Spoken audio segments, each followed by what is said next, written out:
across the stars, through your speakers, and directly into your brainwaves. This is Intergalactic Insider, your weekly dose of cosmic chaos and celestial chatter.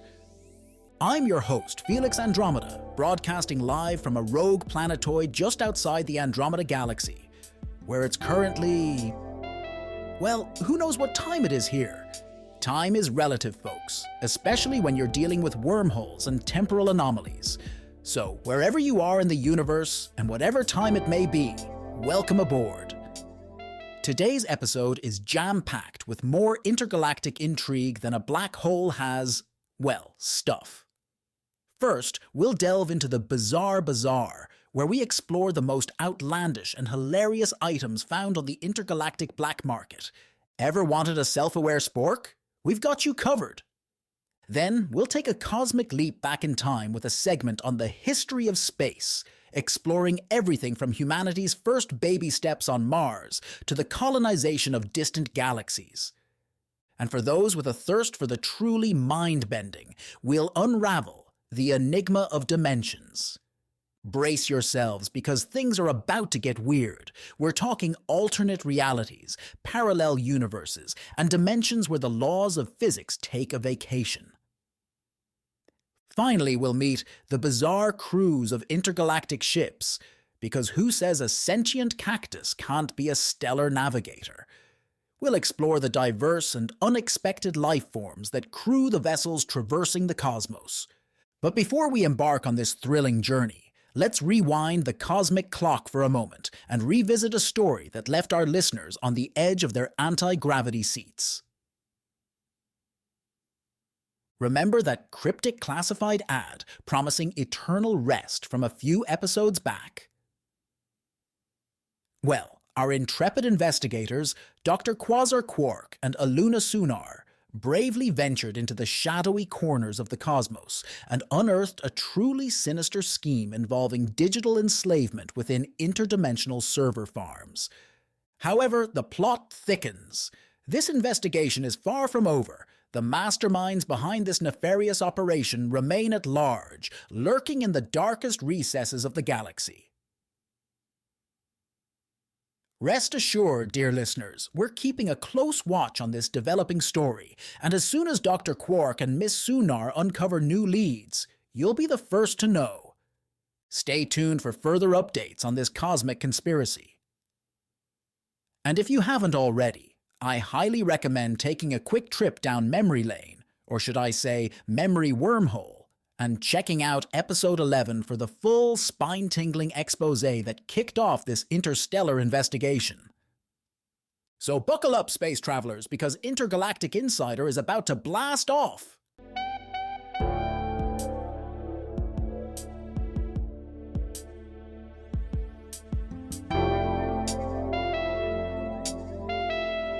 Welcome, one and all, to the Bizarre Bazaar, where the strange and unusual are the norm, and the price of sanity is always negotiable.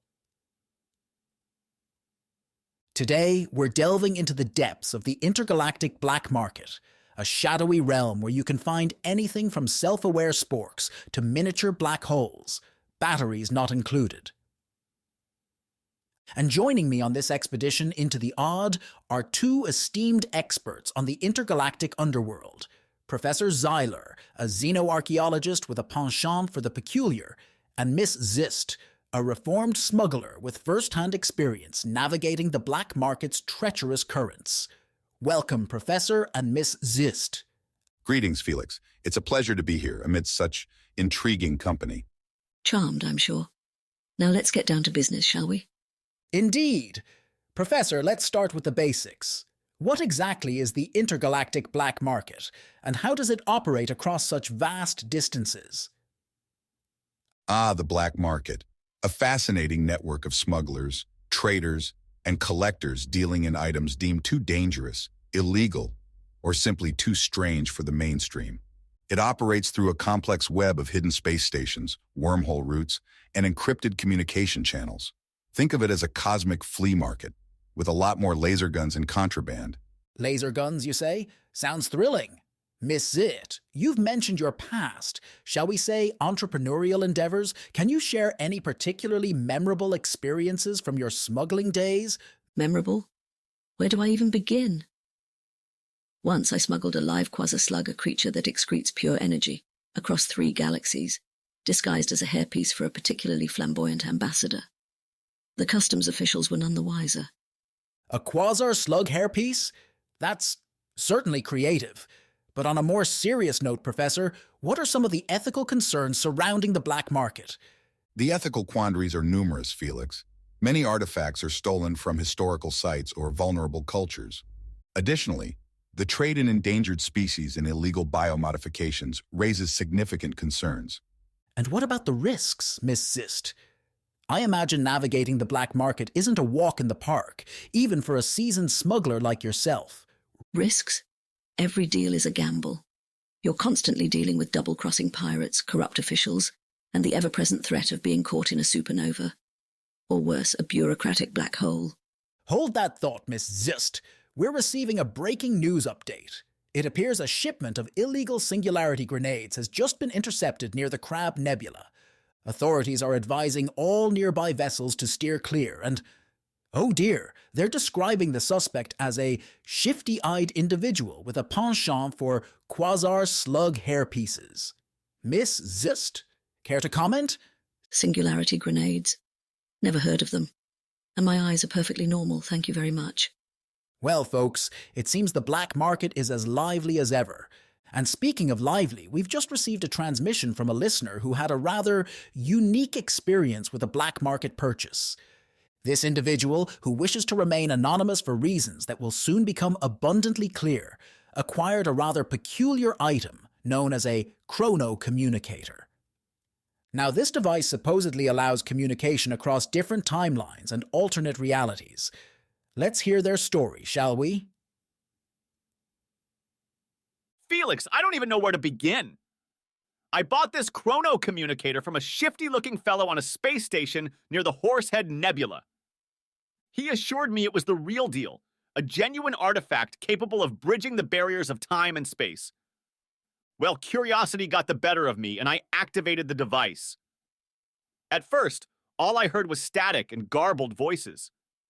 But then, a clear voice broke through. It claimed to be me, from another reality. This other me, he warned of a catastrophic event about to unfold in our reality, something called the Great Temporal Collapse. He said it would unravel the fabric of space-time and plunge the entire universe into chaos. I didn't know what to believe. Was it a prank, a hallucination, or a genuine message from a parallel universe? I decided to take action. I contacted the Galactic Council, informed them of the potential threat. They initially dismissed me as a crackpot, but I persisted. I presented them with the chrono communicator, showed them the recordings. They've now assembled a team of top scientists and chrono engineers to investigate the matter further. Felix, I don't know what the future holds. But I do know that even the most bizarre black market purchase can lead to unforeseen consequences, and sometimes those consequences might just save the universe. A truly mind-boggling tale, wouldn't you say? It seems the black market isn't just a place for quirky gadgets and illegal contraband. It can also be a catalyst for events that could alter the very course of history. Professor, any final thoughts before we move on? The black market is a double-edged sword. While it offers access to the rare and wondrous, it also fuels crime and exploitation. We must strive for responsible exploration and ethical engagement with these hidden corners of the cosmos. Wise words, Professor.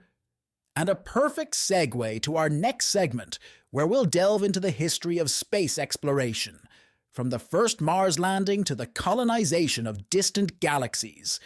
Stay tuned, folks. It's going to be a stellar journey. And now, dear listeners, we embark on a journey through time and space, exploring the annals of human history amongst the stars. From our humble beginnings on a small blue planet to our ventures into the vast cosmic ocean, humanity's quest for knowledge and adventure has propelled us further than we ever imagined. Joining me on this historical voyage is none other than Professor Cosmos, a renowned temporal historian and expert on humanity's intergalactic endeavors. Professor, welcome aboard. A pleasure to be here, Felix, and greetings to all our fellow stargazers across the cosmos. Professor, let's start at the very beginning. Take us back to those early days when venturing beyond Earth was just a dream. Ah, yes. The early 21st century, a time of great technological advancement and burgeoning curiosity. It was a time when humanity first set foot on Mars, a giant leap that ignited the fires of interstellar ambition. A pivotal moment indeed. But the journey wasn't without its challenges, was it? Indeed, the challenges were immense. From the harsh realities of space travel to the ethical dilemmas of colonizing other worlds, humanity grappled with complex issues every step of the way. Yet our determination and ingenuity prevailed. And prevail we did. Professor, can you elaborate on some of the key milestones that marked our expansion into the galaxy? Certainly. The establishment of the lunar base served as a stepping stone for further exploration. Then came the development of faster-than-light travel, shrinking the vast distances between star systems. However, one of the most significant turning points was the day the Galactic Federation publicly acknowledged the existence of extraterrestrial life. Ah yes, Disclosure Day. A moment etched in the memories of every galactic citizen. How did this revelation impact humanity's journey among the stars? It was a seismic shift, Felix. The public knowledge that we weren't alone in the universe, that the cosmos was teeming with diverse life forms and civilizations, both shattered our preconceived notions and opened up endless possibilities. It ushered in an era of both collaboration and conflict as we navigated the complexities of interspecies relations and the intricacies of galactic diplomacy. A complex tapestry of alliances and rivalries, to be sure. Professor, before we move on, could you share a personal story, perhaps from someone who lived through those early days of space exploration?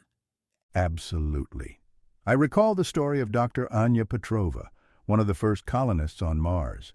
She spoke of the awe and wonder of setting foot on a new world, the challenges of adapting to a harsh environment, and the profound sense of responsibility in building a new society amidst the stars. Thanks to the extensive archives of the Museum of Intergalactic History, we have access to a first-hand account recording from Dr. Anya Petrova. Let's listen in. The rusty red dust swirled around my boots as I stepped out onto the Martian surface. The thin atmosphere pressed against my suit, a constant reminder of the alien world I now called home. Above me, the sky stretched out in a deep indigo, unlike the familiar blue I'd known on Earth. 2 moons hung like celestial pearls, casting long, eerie shadows across the desolate landscape. In that moment beneath the alien sky, I felt a profound connection to something much larger than myself. It was a humbling realization, knowing that I was standing on a world where no human had ever walked before.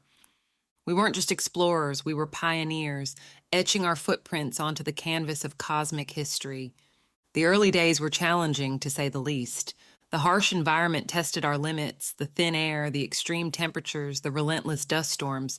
We lived in cramped habitats, surrounded by the constant hum of life support systems. Every venture outside was a carefully calculated risk. But amidst the hardships, there was an undeniable sense of purpose. We were building a new world, a new society. We were learning to live in harmony with this alien landscape, cultivating the first Martian crops, harnessing the power of the sun, and extracting water from the frozen polar ice caps. And at night, when the sky blazed with a million unfamiliar stars, we gathered outside our habitats and looked up in silence. It was a shared moment of awe, a reminder of the vastness of the universe and the incredible journey that had brought us to this red frontier. We were Martians now, not just by circumstance, but by choice. We were writing a new chapter in human history, one that extended far beyond the confines of our home planet. Professor, Dr. Petrova's story is truly captivating. But Mars wasn't the only destination in humanity's intergalactic journey, was it? Certainly not, Felix. As our technology and understanding of the cosmos evolved, so too did our reach. We ventured further into the galaxy, encountering new worlds and new civilizations, each with its own unique story to tell. And some of those encounters were more challenging than others, I presume? Indeed. One such encounter occurred on the planet Xylothia, a world inhabited by an advanced, highly intelligent species known as the Xylothian Collective. They possessed technology and knowledge far exceeding our own, and their initial reception of humans was cautious, to say the least. Cautious? Can you elaborate, Professor? The Xylothian Collective had observed humanity's history from afar, witnessing our wars, our environmental damage, our struggles with social inequality. They saw both our potential for greatness and our capacity for destruction. Their primary concern was ensuring the safety and stability of their own civilization, and they weren't entirely convinced that humans were ready to join the galactic community as responsible members. A valid concern, considering our past. But as they say, actions speak louder than words. And luckily, again, thanks to the extensive archives of the Museum of Intergalactic History, we have access to a first-hand account from an individual who played a crucial role in bridging the gap between humans and Xylothian.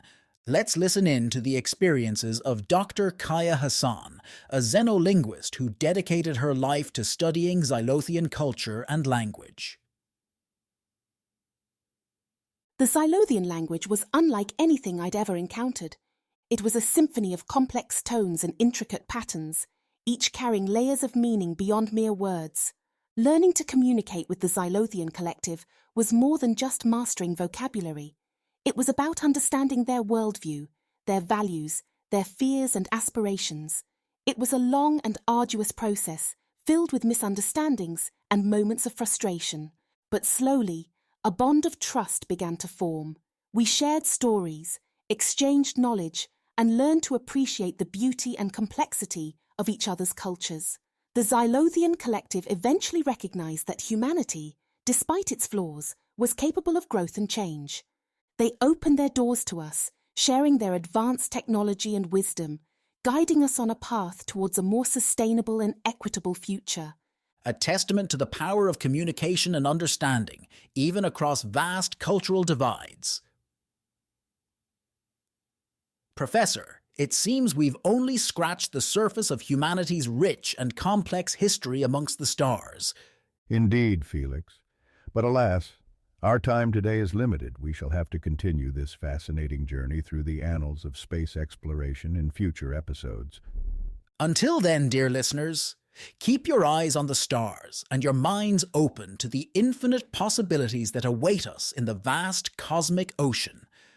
But before we warp ahead to our next segment and unravel the mysteries of higher dimensions, we'll take a quick detour through the commercial cosmos. Don't adjust your temporal dials or subspace frequencies. We'll be back with more Intergalactic Insider after this brief interlude. Are you tired of lonely nights staring out at the twin moons of Kepler 186b? Is your love life as barren as the surface of Mars? Then reach out to Lonely Hearts Across the Galaxy, the premier dating service for lonely sentients. Hi there. I'm Zilara, your personal love guru. With my advanced matchmaking algorithms and intuitive understanding of the galactic soul, I'll find your perfect match, no matter how many tentacles they have. That's right. We cater to all species, from the silicon-based life forms of Proxima Centauri b to the methane-breathing beauties of Titan. Just listen to what our satisfied clients have to say. Me used to think love was just for puny earthlings. Then Zilara introduced me to Glagger, fiercest Xylomian warrior in 3 sectors. Now we crush enemies together, and sometimes each other, in a good way. As a highly logical being, I thought finding love was illogical, but Lonely Heart's algorithm matched me with perfect mate. We now spend our cycles debating quantum physics and sharing binary jokes. It is most agreeable. We've got hunky Herculeans, sassy sirens, and brainy Beetlejuiceans just waiting to meet you. And if you're worried about those awkward first date conversations, fear not. We offer telepathic icebreakers and pheromone compatibility tests. So ditch the dating apps and join lonely hearts across the galaxy. Because love shouldn't be limited by planetary boundaries. Remember, the universe is vast, but your soulmate might just be one wormhole away. Brace yourselves, intrepid listeners, as we venture into the realm of the truly mind-bending.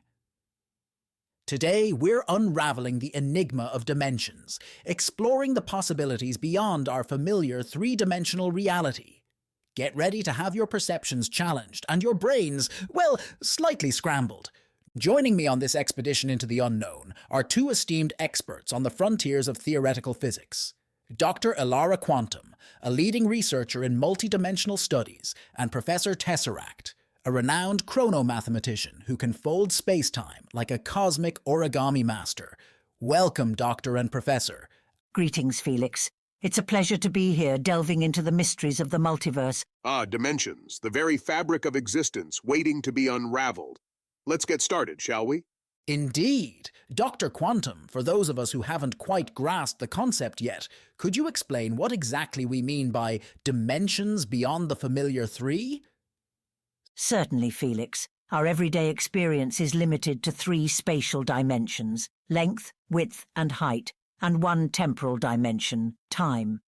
However, theoretical physics suggests the existence of additional dimensions, curled up or compactified at a microscopic level, beyond our perception. These extra dimensions are thought to play a crucial role in unifying the fundamental forces of the universe and explaining phenomena like gravity. Microscopic, curled-up dimensions. Fascinating. And Professor Tesseract, you mentioned folding space-time. Is that something we could actually achieve with our current technology? Not quite yet, Felix. Manipulating higher dimensions requires an understanding of physics that is still beyond our grasp. However, advanced civilizations have mastered such technologies, using them for interstellar travel or even time travel. Fascinating. It seems the boundaries between realities are more porous than we might think. And speaking of bending the rules of time and space, I can't help but recall our interview with Ziggy, the time-traveling tour guide, from a few episodes back. He certainly had some wild tales to tell about navigating the temporal currents. For those of you who missed it, Ziggy shared his experiences leading groups of intrepid adventurers on tours through history, from the Big Bang to the Renaissance and beyond. He even recounted a near-catastrophic incident involving a rogue Rigelian tourist and a purloined piece of pre-Big Bang matter. Let's just say, it nearly erased Earth from existence. So, if you're curious about the do's and don'ts of temporal tourism or simply want a good laugh, I highly recommend taking a chrono hop back to episode 13, A Day in the Life of a Time-Traveling Tour Guide. Just be sure to set your temporal coordinates correctly. We wouldn't want you ending up in the Cretaceous period with a Tyrannosaurus Rex mistaking you for a midday snack. Dr. Quantum, are there any potential dangers associated with exploring or interacting with these higher dimensions? The potential dangers are significant, Felix. The laws of physics as we know them might not apply in higher dimensions, leading to unpredictable and potentially catastrophic consequences. We must proceed with caution and respect for the delicate balance of the cosmos. Wise words, Doctor. And speaking of caution, we're receiving a message from a listener who claims to have, well, let's just say, a rather mystical experience with dimensions. This individual, who wishes to remain anonymous, sent us this transmission from their secluded sanctuary on a remote moon, orbiting a gas giant in the Lyra constellation. Let's hear their story. Felix, I don't even know where to begin. I was meditating in my zero-gravity garden, surrounded by bioluminescent flora and the gentle hum of miniature waterfalls. I was trying to reach a state of perfect tranquility, to connect with the underlying energy of the universe. And then, it happened. Everything started, shifting. The familiar walls of my garden seemed to dissolve, and I found myself floating in a boundless void. But it wasn't empty. I could see other realities, I think. Glimmering landscapes of impossible geometry, populated by creatures that defied description. Some were shimmering beings of pure energy, others were crystalline structures that pulsed with inner light. And the colors? Oh, the colors. Hues and shades I've never witnessed before, like a kaleidoscope of cosmic creation. It was terrifying and beautiful at the same time. I felt a sense of overwhelming connection to everything and nothing, as if I'd touched the very fabric of existence. And then, just as suddenly as it began, it ended. I was back in my garden, the familiar sights and sounds returning as if nothing had happened. Was it a hallucination, a dream, or did I somehow slip into another dimension? I don't know, Felix. But one thing's for sure, that experience changed me. It opened my eyes to the vastness of reality, to the possibility that there's so much more to the universe than we can possibly imagine. A truly awe-inspiring experience, wouldn't you say? Professor Tesseract, from a chrono-mathematical perspective, what are your thoughts on what our listener encountered? My dear Felix, this is precisely the kind of phenomenon that keeps us theoretical physicists up at night. It's entirely plausible that our listener experienced a brief intersection with a higher dimensional space or even a parallel universe. The boundaries between realities, you see, can become particularly thin during moments of deep meditation or heightened consciousness. It's as if their mind, in its pursuit of tranquility, accidentally stumbled upon a cosmic backdoor, a hidden pathway to the greater multiverse. Professor Tesseract's enthusiasm is understandable, but I must add a note of caution. While the existence of higher dimensions and parallel universes is possible, it's crucial to consider alternative explanations, such as the listener experiencing a vivid hypnagogic state, a transitional phase between wakefulness and sleep, often accompanied by intense sensory experiences. A valid point, Doctor. But regardless of the explanation, it's undeniable that our listener's encounter was deeply profound and transformative. And this raises a fascinating question for all of you out there in the listening audience. Have you ever experienced anything that defied explanation? A glimpse of another reality, a strange premonition, a feeling of connection to something beyond our known universe? We'd love to hear your stories. Share them on our Intergalactic Insider forums or send us a transmission via subspace communication. Professor Tesseract, Dr. Quantum, thank you for guiding us through this labyrinth of dimensions. It's clear that there's still much to learn and explore in the vast expanse of reality. The pleasure is all mine, Felix.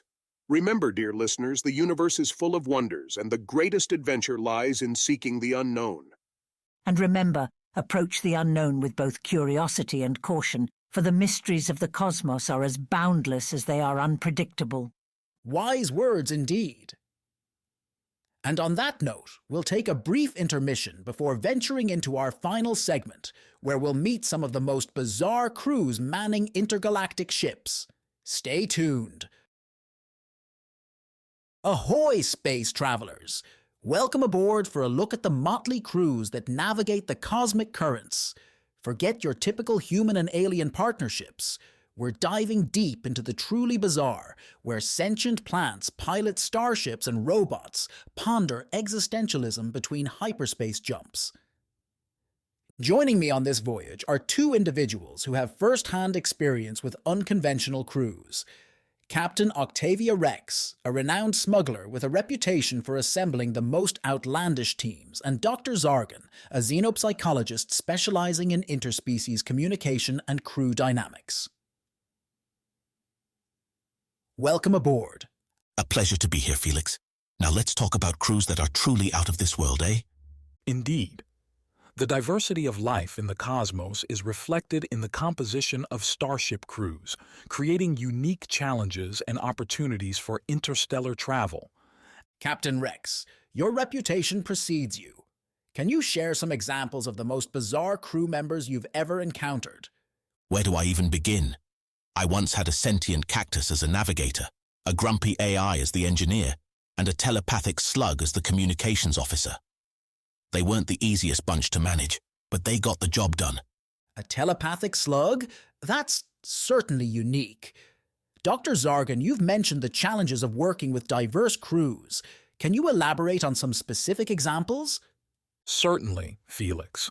One common challenge is overcoming communication barriers, For instance, I once consulted for a crew that included a species with a pheromone-based language. Their nuanced communication was easily misinterpreted by other crew members, leading to misunderstandings and conflicts. Ah, the perils of miscommunication. And how did that situation get resolved? Fortunately, the ship's AAI was able to develop a real-time translation program, bridging the communication gap and fostering understanding between the species. Technology saving the day once again. But beyond communication, what about cultural differences, Captain? How do those impact crew dynamics? Cultural clashes can be a major hurdle, Felix. I recall a mission where I had a Xylothian engineer and a Rigelian pilot on board. The Xylothian, with their collectivist mindset, valued consensus and collaboration, while the Rigelian, known for their individualistic nature, preferred to make decisions independently. It led to quite a few heated debates in the cockpit. Sounds like a recipe for disaster. It could have been, but thankfully both crew members were committed to the mission's success. They learned to appreciate each other's strengths and eventually developed a system where the Xylothian would provide comprehensive analysis of options, while the Rigelian would make the final call, taking into account the Xylothian's input. A perfect example of finding compromise and leveraging the diversity of thought within a team. And speaking of diverse teams, we've received several messages from listeners sharing their colorful experiences. Felix, you wouldn't believe the chaos on this ship. I'm stuck with a crew of Norkians. They're like furry, four-armed versions of raccoons, obsessed with shiny objects. They've already misplaced half the tools in the engine room and keep trying to use the warp core as a disco ball. Send help! Greetings, Felix. I'm currently serving aboard a research vessel with a crew of insectoid Xarthonians. Fascinating species, truly. Their idea of stimulating conversation is discussing the intricacies of larval development for hours on end. Thrilling stuff. And the constant clicking and buzzing? A symphony to my ears. Felix, this is Pip, chirping live from the starship Featherbrain. Our crew consists entirely of avianoids bird-like people, you know? And let me tell you, navigating an asteroid field with a bunch of creatures prone to aerial acrobatics and impromptu nest building is an experience. Just last week, the captain tried to land the ship on a comet, mistaking it for a giant egg. Oh, the joys of interspecies collaboration. Sounds like our listeners are having quite the adventurous time out there in the cosmos. Communication is paramount, Felix. Understanding the nuances of different species' languages, customs, and thought processes is crucial for building trust and fostering teamwork. And how about the benefits, Captain? Surely there are advantages to having such a varied crew. Absolutely. A diverse crew brings a wider range of skills, perspectives, and problem-solving approaches. My Cactus Navigator, for instance, had an uncanny ability to sense spatial anomalies and chart safe passage through asteroid fields. And the AI, despite its grumpiness, was a master of efficiency and optimization. A fascinating symbiotic relationship, it seems. But what about potential conflicts or cultural clashes? How do you handle those, Dr. Zargan? Conflicts are inevitable, Felix. However, by fostering open communication, respect for differences, and a shared sense of purpose, even the most diverse crews can overcome challenges and achieve their goals. Sounds like a recipe for success. And speaking of success, we're receiving a live transmission from a listener who serves on a rather unusual ship. Let's hear their story. Hey Felix, this is Jax reporting live from the Starship Harmony. We're a mixed crew of humans, Zorgonians, those seven-eyed, tentacled guys who communicate by expelling gas and sentient fungi. Yes, you heard that right, fungi. Our captain is a wise old mushroom named Captain Spores, and he has an uncanny ability to navigate through hyperspace using, well, let's just say, it involves a lot of humming and strange smells. Life on board is interesting to say the least. The Zorgonians keep trying to hug us with their tentacles, which is more of a slimy wrestling match than a warm embrace. And the fungi? They're always trying to share their spores, which makes the ship smell like a locker room after a marathon on a swamp planet. But hey, at least the food is fantastic. Captain Spores whips up some mean mushroom stews, though I'm still trying to figure out what those glowing green blobs are. Anyway, gotta go. The Zorgonians are trying to teach me their language again, and I need to find my gas mask. Wish me luck. Jax and the crew of the Harmony certainly paint a vibrant picture of life aboard an interspecies vessel. Captain, Dr. Zargan, any final thoughts on the future of intergalactic crews? As exploration expands and we encounter more diverse civilizations, I believe we'll see even greater variety in crew composition. The key is to embrace these differences and harness the collective strengths of all beings. Indeed, the future of interstellar travel lies in cooperation, understanding, and a willingness to learn from one another. By building bridges across the vast expanse of the cosmos, we can create a truly united galactic community. A truly inspiring vision for the future. And speaking of future, forecasts, that is, we've got a cosmic weather update coming up that's sure to be out of this world. But first, we'll take a quick pit stop in the commercial cosmos to refuel our spaceships and replenish our energy reserves. Don't drift too far, dear listeners. We'll be back with more Intergalactic Insider right after this. Are you the next big thing in the galactic entertainment scene? Can you sing like a siren, dance like a Draxian, or juggle black holes? Then get ready for the Intergalactic Talent Show. Hosted by the one and only Zork the Magnificent, this is your chance to showcase your talents to the entire universe. We're looking for singers, dancers, comedians, contortionists, fire breathers, mind readers, and everything in between. The grand prize, a lifetime supply of plutonian glowworms, a luxury vacation on the rings of Saturn, and a starring role in the next Zork the Magnificent Hollow Spectacular.